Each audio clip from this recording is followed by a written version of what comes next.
Okay, for today's video, I'll be introducing you the Shopify or e-commerce terms that you need to know before, not really before you apply, but at least you um, understand your target client's language. Okay, for so during an interview, when the client says some of these words during this interview, you won't get confused. Okay, so why it is important to learn these terms? So as I told you, you need to position yourself as an expert. So no expert or all expert should know all the languages. I mean these languages that I'm about to teach you. Okay, so yeah, clients don't always ask technical questions. Sometimes they just like, can you build a landing page? What if for if you're applying for a media buyer or ads manager, you will always hear ROAS. So this is return on ad spend, and then also an upsell. If you're like a product lister, you will encounter this often. And so if you don't know these words, it's hard to answer with confidence because you will do what I did during my very first interview way back on 2017, I think, or 2018, that I didn't open my camera and then I will ask, or I mean, I will search, and then it took me delay to answer because I'm searching on Google. What does the client say? Okay, so number one is store, and store is yung store. Okay? So, for example, Nike is a global store. So, lahat ng ginagawa nyo, yung mga gumagawa na ng Shopify accounts, that's already your store. So, it's a digital storefront, an online shop. Parang Shopee, Lazada, something like that. Alright, so product page. Again, yung mga ginagawa nyo is already a product page. So, the dedicated page that sells one specific product. So, I won't elaborate on this one because you've been doing if matagal na kayo sa channel, you already know. So, this is I highlight the most or I stress out the most. High resolution pictures is really important because hindi nakikita ng client or ng mga customer nyo yung product. So, kailangan natin ipakita. Sa mga images pala, I have seen yung mga nagpapacheck many product images na meron pa mga white background. So, there is a structure that we use. So, after the main image, ano bang ilalagay sa second image, sa third, sa fourth, and we only have like maximum of 6 pictures added sa Shopify product naman. And then clear price display, and I don't really see this often. Okay. Okay, matagal na 'to siyang gumagawa. So, meron na siyang Hexlad 'to, eh. So, yeah, this is a product page na may sinabi ko dito, okay. So, a dedicated sales page for specific product. So, only one product yung andito talaga. So, this is actually better. So, we can just adjust the spacing and it's too much. 1, 2, 3, 4. Okay, it's fine. Yeah, that's fine. However, yeah, maganda na yung mga images niya, high quality. However, there is no screen remotes. Okay, so this is the only opportunity that I can get. So,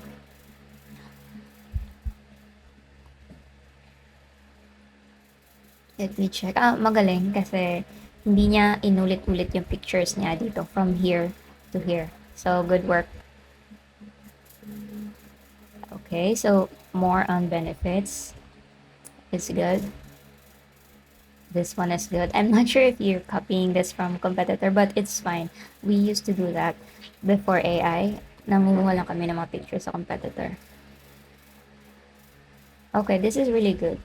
But you need to highlight this. This should be yellow. So we need to highlight and remove this My Store. Because hex core yung logo mo, but My Store pa rin dito. You can either change this or remove this. And then just remove it. Okay, so this is the highlight the price, clear price display. So, ginagawa namin madalas, ginagawa namin tong funnel na kasi kami yan. So, ginagawa namin ibang kulay to. So, it stand out. So, ito dapat naka-stand out, dapat yellow. You can adjust this if you're using Lux. Yeah, I think so. You're using Lux. You can change the color here. So, star. So, yeah. It is on sale, but ilan lang ba yung discount? So, dapat naka 50% ito or madalas na kasi 50% ginagamit ng mga e-commerce. So, what we do is we just use 67 or 40% to make it more realistic. Kasi lahat na gumagamit ng 50%. Fair and use. Okay, magaling. Since you are doing a set, ito is good. Nice. Alright. With confidence. Alright, looks everything. You will make better meals. Alright, overall this is good. Good work.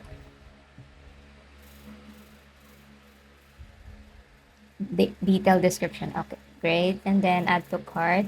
Okay, normally, pinagawa ko lang to sa AI kasi, but normally, we don't do this. We do add to cart because if dinidelete namin yung buy button. So, this is buy button. You remove the add to cart. So, minus points ka dyan. We should do add to cart instead of buy button kasi tinatrack yan ng mga media buyer kasi nag-a-ads yung client mo. So, we also, it's important to have add to cart. Landing page. Okay. So, again, this is a product page. Now, landing page is different. It's pretty similar though, but medyo different. So, landing page, ginagamit namin siya sa funnel. So, let me show you once again what is a funnel. Okay. Oh, but Lander yan. Lander is also a landing page. Okay? So, landing page is ginagamit madalas sa funnel. Ang term na ginagamit namin madalas is funnel. So, it's pretty much the same actually. Sa funnel, ang term sa product page is landing page or lander. But if you can see, kasi ang tinuturo ko na product page is same as this lang din. May review, may mga descriptions, kasi the traditional product page doesn't really perform well. Let's say Amazon. Before, product description all look like this. Ganito lang. Okay? But it didn't really give value or hindi na ipapakita ng seller kung ano talagang nagagawa aside from here. Dyan lang. Okay? So, what e-com or dropshippers are doing right now is they build a page, something like this. Ito na, funnel. A funnel represents a step-by-step journey from prospect buyer. Okay? Funnel is, for example, ito. From the lander to checkout to thank you to upsell. Ang goal talaga niya is to sell. So, for example, asan na ba yung Shopify niya, no? Ayan. Yung iba kasi, meron pa siya. Balikan natin yung Age of Beauty. Ito yung ginawa natin ng product page, kaso dinilit ni YouTube. Yeah, so this is the traditional product page that I don't accept. So, the thing about the product page is that after the review, meron pa silang binibigay na you might also like, something like that. But the thing about the landing page is that yun lang talaga siya. Sana naman yun? Wala siyang ibang goal. Kung hindi, I never just translate. Okay, wala siyang ibang goal kundi mag-order si customer. And then after order, check out agad. And then hanggang sa thank you page. Ito na yan. Thank you page. Tapos meron pa kaming, yung option namin, matap or after na ng thank you page. Alright, traffic. Hindi ito yung traffic sa EDSA. So, traffic are the people that lands your store or website. Okay, traffic ang term namin dyan. Lalo na sa e-commerce. So, Let me just go back to ito. Let's see if marami siyang traffic.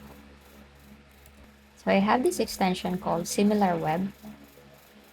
Okay, so all traffic.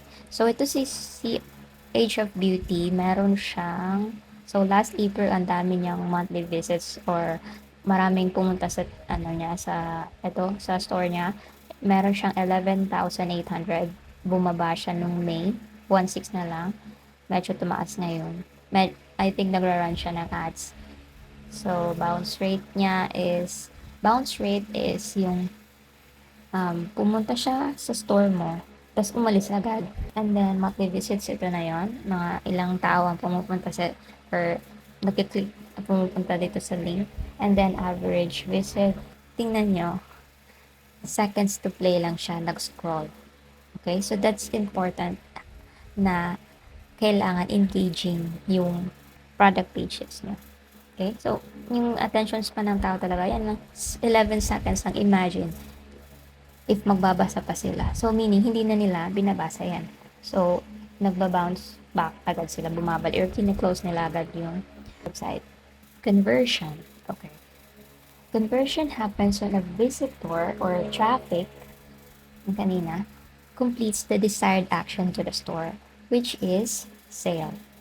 Okay? So, conversion is sale. So, okay, so we don't normally use this kasi dito tayo, nagbebenta tayo. So, for e-commerce and dropshippers, conversion is a sale when a people buys a product.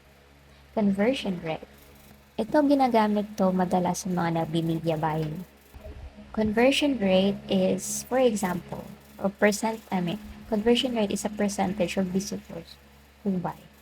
For example, sa 100 na tao na pumunta sa website or sa product page nyo, ilan lang yung bumili. For example, 5 lang yung buyer. So, conversion rate niya is 5%. But, this is pretty generous. Normally, ang ini-aim lang namin na conversion rate is at least 4. Mahirap na yung 5. Ganun siya kahirap. So, if nakikita niyo kanina yung 11,000 na visitors ng Age of Beauty, hindi tayo sure if ilan yung bumili nun kasi hindi natin nakikita yung ads manager nila. I can show you ads manager. Okay, this is what it looks like, a Facebook ads looks like. So, sa Facebook ads, meron tayong campaigns. I will discuss that later once tapos na tayo sa funnel. Sa isang campaign, merong ad sets. Sa isang ad sets, merong ad. Wala kasi siyang conversion rate. Hindi niya nilagay. Naka-off yung ads namin, so 0 yung conversion rate namin. Okay. So, for the whole July, we got 14,300 sales, 272 orders. This is not completed. So, until July 16 lang kami kasi may problema kami sa ads. So, ito yung conversion rate. Not sure why it's not showing conversion rate like that. See the analytics. So, sa Shopify nyo, wala kayong ganito kasi wala kayong sale. Ito. But 0. Yeah, hindi kasi accurate madalas yung Shopify. So, let's go to funnels na lang. 4 to 8.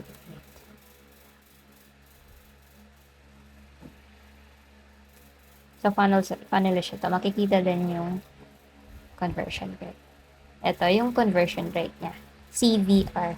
Minsan kasi, nag-average na lang kami. So, sa 26,000 na visits, mas madali siyang tingnan dito.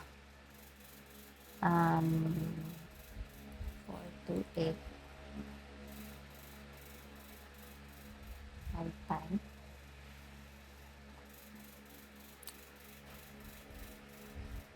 Silbo na lang yung conversion rate niya. See? Ang baba ng conversion rate talaga. So, happy na kami sa 2. Kung sa ads yan, 2. But conversion rate niya kanina is different. Bakit? Ito. Ito yung pre-sale lang pala yun.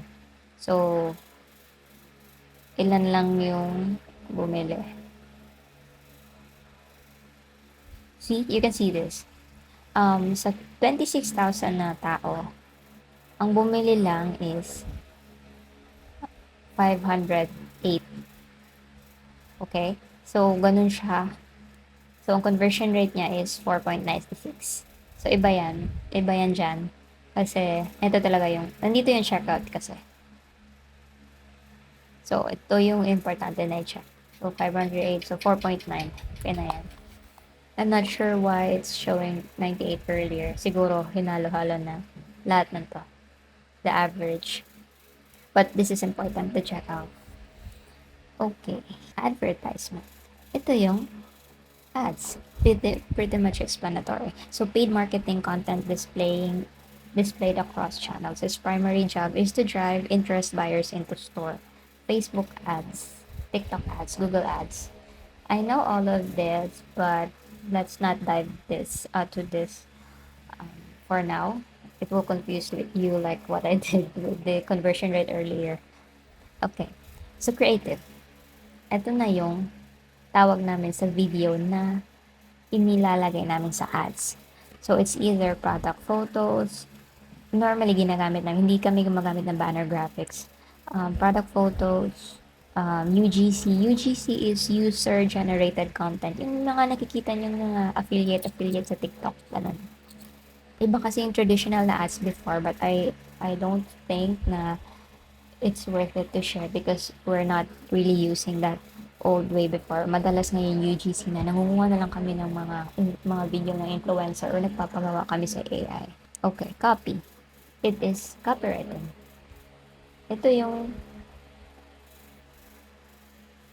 alam niyo naman na yan. Yan, ito. Copy. This is copy. Call to action. Okay. So, ito yung mga button. To call to action, call to action, call to action. So, see? Buy now, shop now, add to cart. Even add to cart is call to action. Meron ding mga call to action na mga invisible, mga ghost button. Okay, ito. Call to action din siya. Kasi pagka-click mo, pupunta siya sa next page, which is the landing page. Upsell. Okay. Upsell is, for example, bumili yung upsell is madalas ginagawa namin, like I said, sa after na nung checkout. See? The lander, ito yung structure ng funnel. Lander, checkout, thank you. So, after ng checkout, magte-thank you ka. And then, after that, meron kaming ina-upsell. Ang upsell namin for this run right now is yung extra lang, pero discounted rate. You can see how much is it? 29. But then, since bumili na sila, tapos upsell na lang namin, mas mababa na siya. Okay? Say, offers valid only for 10 minutes, ganyan. Okay. And ito yung upsell namin. Cross-sell. So, cross-sell is a complementary product. So, upsell madalas is yung extra. See? Extra or skin renew. But, for cross-sell, let's go back sa ito. So, upsell, marami kaming upsell dito. But if you can see, it's still the same product. So, ito yung lander or landing page. See? And again, ito yung upsell. Same product siya. But the cross-sell is a different product. See?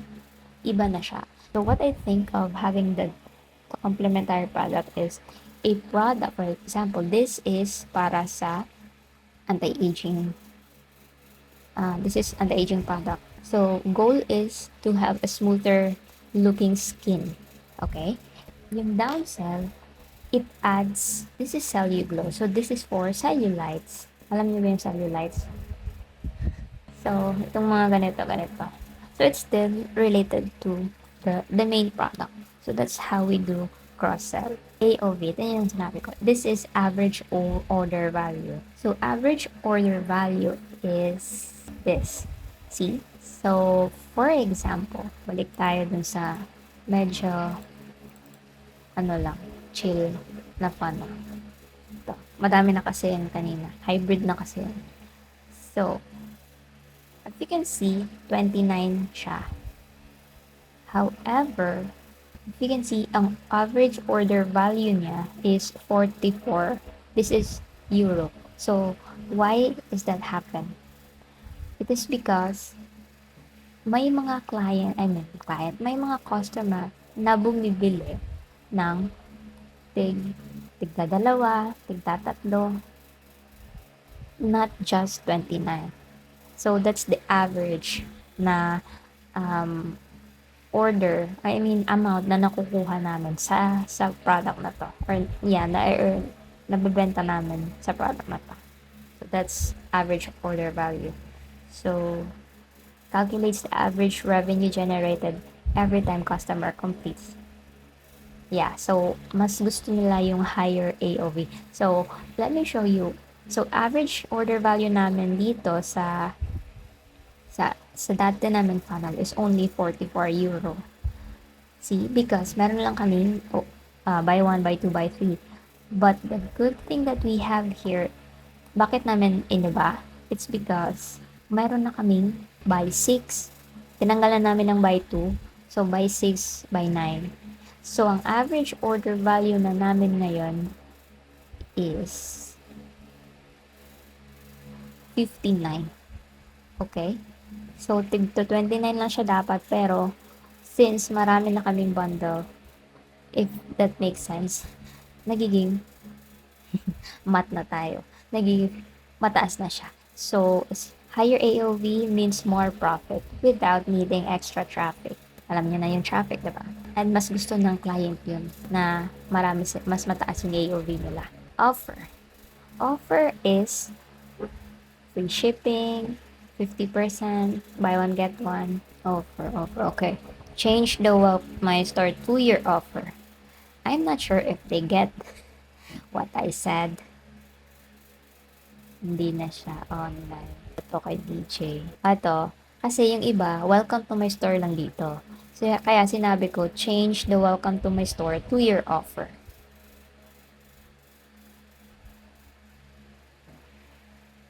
So, change welcome to my store announcement bar with your offer. So, ito yung offer niya today. Save today, 50%, premium honeycomb, ayan. Magaling na to, pwede na mag-apply. Check out. Alam niyo na yan, pinakita ko na yan kanina. Abandoned cart. Okay. Abandoned cart is this. Balik tayo dyan. Makikita niyo siya sa orders, but you can't see it on your existing kasi wala kayong order pa. So, andito siya, abandoned cart or checkout. Same lang yan. Makikita yan siya dyan. Okay, what happened? A shopper added to cart but exited without completing the payment. Kaya napupunta siya doon. So, nag-cart lang siya tapos hindi na niya binalikan. So, ilan na bang abandoned cart niyo sa Shopee niyo? Pa-comment. ROAS. So, ROAS is return on ad spend. So, it tells if ads are making money. So, for example, nag-spend kayo ng $100 sa ads niyo, and then nag-generate siya ng 500 in sales. So, the ROAS is 5. So, let's see yung mga clients ni Antonio. Ito, andito siya. Hope you can see, by the way. So, again, ito yung ads. Facebook ads. And then, ito yung, I'm not sure if blur. Wait. I'll open na new tab. Hindi talaga siya kita. Ayan na lang. So, campaign, ad sets. See, creative na yung ginamit nila dito. Okay. So, dito yung amount spent. Ilan na yung nagastos, nabayad nila kay Facebook para sa video na to. So, amount spent is 480. Ito, CPM, I won't elaborate that much later na kapag nag-ads na tayo. And then, click-through rate. So, ito yung mga add to cart. So, nag-spend na siya ng almost $5. Wala pa siyang add to cart. Wala pa siyang purchase. Wala siyang purchase is sale. So, ito yung ROAS. So, wala din siyang ROAS kasi wala siyang benta. Dito tayo sa my ROAS. Ito siya. Nag-spend na siya ng 86. Meron siyang 7 na add to cart. Meron siyang 2 sale. Since 2 lang, cost per purchase niya is magkano ba yung binayad niya para sa 2 sale na yun. So, it's 43 kasi 86. Divide lang natin siya sa sale. And then, purchase ROAS niya is 1.74, which is barely break even. Let's not dive deep on that more. CPA, cost per acquisition, ito na yun. Cost per purchase. Same lang yan. But, yeah, you won't, if you're not applying for media buyer, you won't need that. CPC, ito yan. Cost per click. So, a cost per click should be under $2. Cost per click meaning, magkano yung binabayad nyo para pumunta yung tao sa website nyo. Yan. So, for this, it's nagbabayad siya ng $2.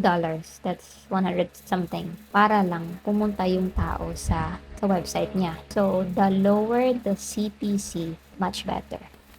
CPM. Sabi ko mamaya na. Ito lang AI pahamak. Okay, CPM. Ito yan.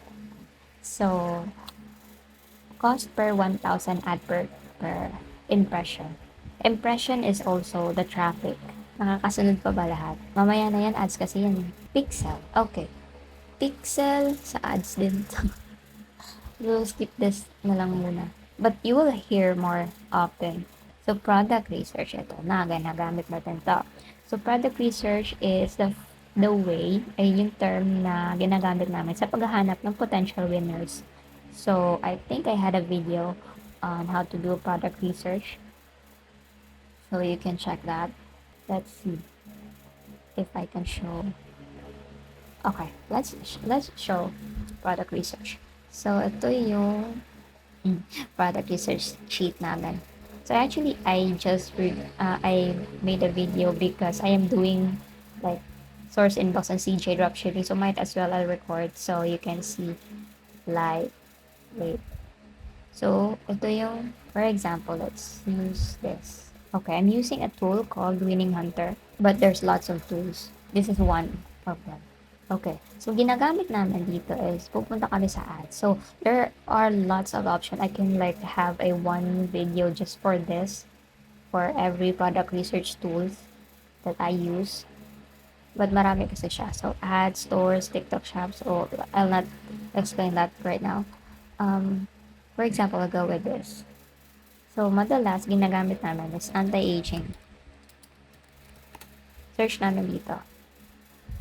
And then, lahat ng ads ng pang anti-aging andito na. Okay? So, these are all ads. These are the creatives. For example, ito. Ang tawag dito is creatives. Ito, ad copy or primary copy. Ito, description. Ito yung call to action. Again, alam nyo na yung call to action, okay?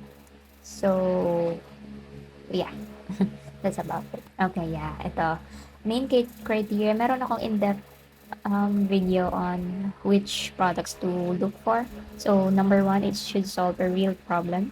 Has a wow factor. And again, high perceived value. High perceived value, for example, ito. If nakita ko tong product na to, and then, pwede ko ba siyang ibenta ng mahal? Yan, yung perceived value. Yan, tinutukoy ko.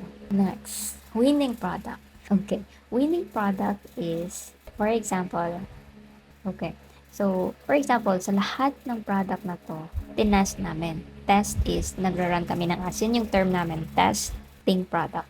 Meaning, nag-a-ads kami. So, tinetest namin to lahat.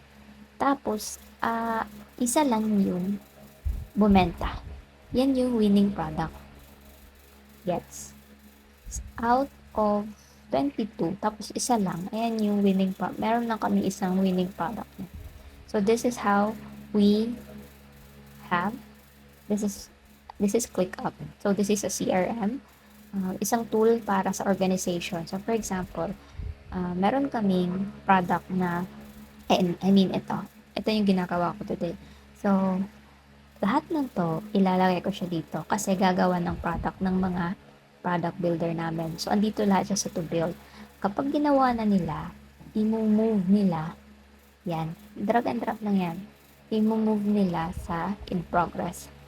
And then, pag tapos na sila, nilalagay nila sa funnel review, and then, kapag na-review ko na, tapos, okay, walang revision, pupunta siya sa ready for testing.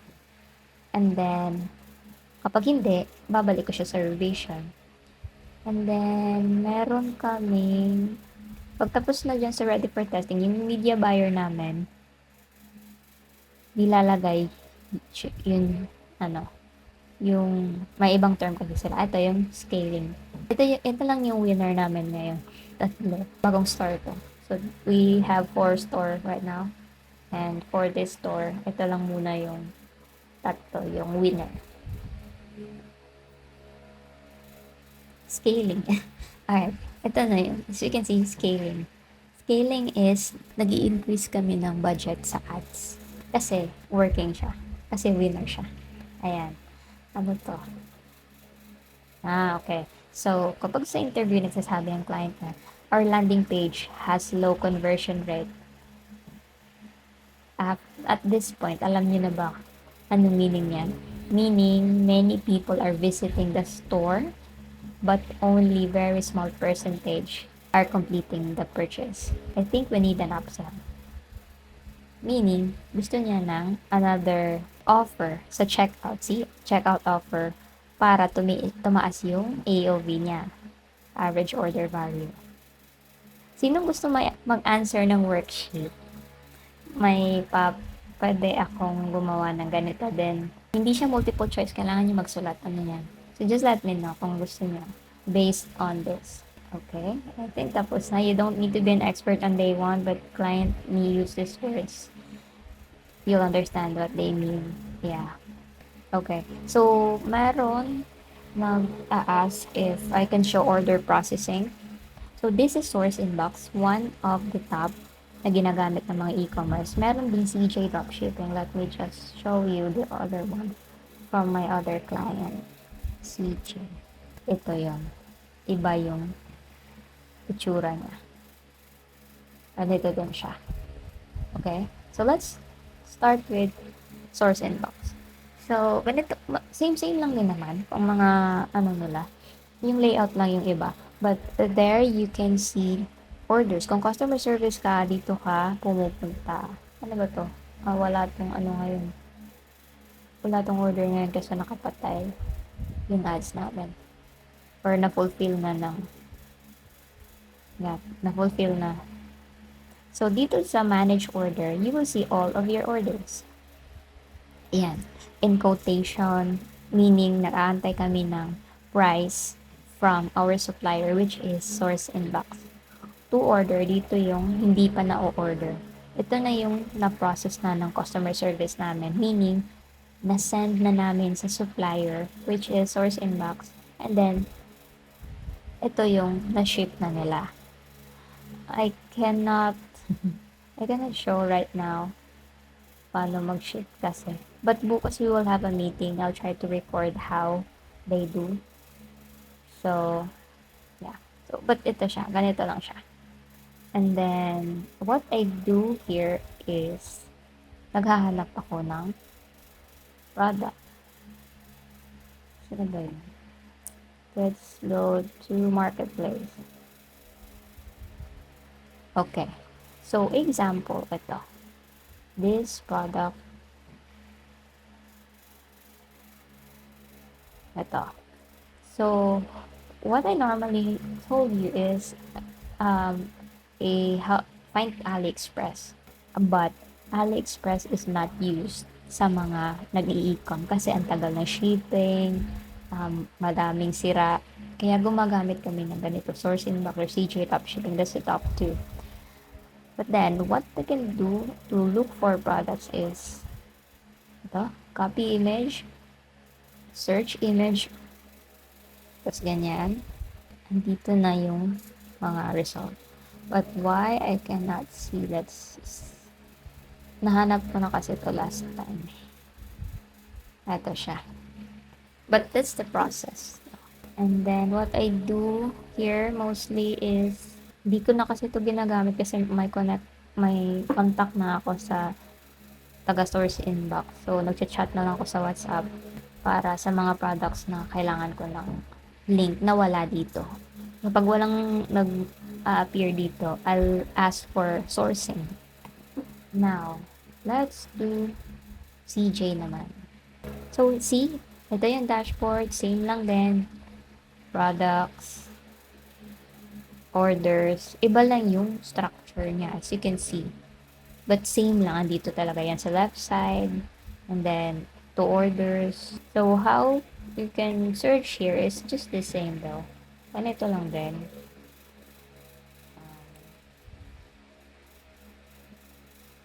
See? They have same functionalities. And then, to order, you can just go there. It's really the same. One click lang din yan pag fulfill. So, let's see if may order. Okay, meron ata kaming order dito. Ayan. Meron kaming 16 na to order. So, this is from other store namin. Lahat ng mga orders pumupunta siya dito.